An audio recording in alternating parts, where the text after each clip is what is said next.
வணக்கம். இன்றைக்கி நம்ம 2 சென்டென்சஸ்க்கு டிஃப்ரென்ஸ் என்னன்னு பார்க்க போகிறோம். I cut my finger with a knife. I cut my finger on a knife. இந்த with a knifeக்கும் on a knifeக்கும் ஏதாவது டிஃப்ரென்ஸ் இருக்கா? இருக்குது.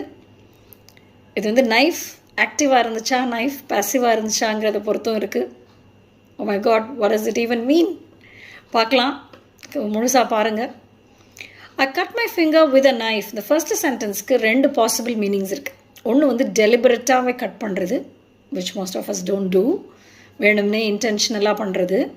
த செகண்ட் மீனிங் வந்து நம்ம நைஃபை ஆக்டிவாக யூஸ் பண்ணிக்கிட்டு இருக்கும்போது கையில் தெரியாமல் பட்டது, ரைட்? ஆக்சிடென்டலாக இதான் காய் நறுக்கிக்கிட்டு இருக்கும்போது விரலில் பட்டுருச்சு அப்படின்னா I cut my finger with a knife while I was chopping vegetablesனு சொல்லலாம். த செகண்ட் சென்டென்ஸ் இருக்குது இல்லை, I cut my finger on a knife, அது வந்து ஆக்சிடென்டல் மட்டும்தான், அங்கே வந்து டெலிபரேட்டாக கிடையாது. மோரோவர் அது வந்து நம்ம நைஃபை ஆக்டிவாக யூஸ் பண்ணிக்கிட்டு இருக்கும்போது கிடையாது. வித் அ நைஃப்னா தான் அந்த நம்ம அதை டூலாக இன்ஸ்ட்ருமெண்ட்டாக யூஸ் பண்ணுறோன்னு அர்த்தம். வித் அப்படி தான் நம்ம யூஸ் பண்ணுவோம். You write with a pen, you paint with a brush, அது மாதிரி you cut things with a knife. But இது என்னென்னா, இப்போ நம்ம பாத்திரம் கழுவும் போது நைஃப் இந்த சிங்கில் கிடந்துச்சின்னு வைங்க, அப்போ நம்ம விரலில் பட்டு நமக்கு விரல் கட் ஆயிடுச்சு அப்படின்னா சொல்லலாம்.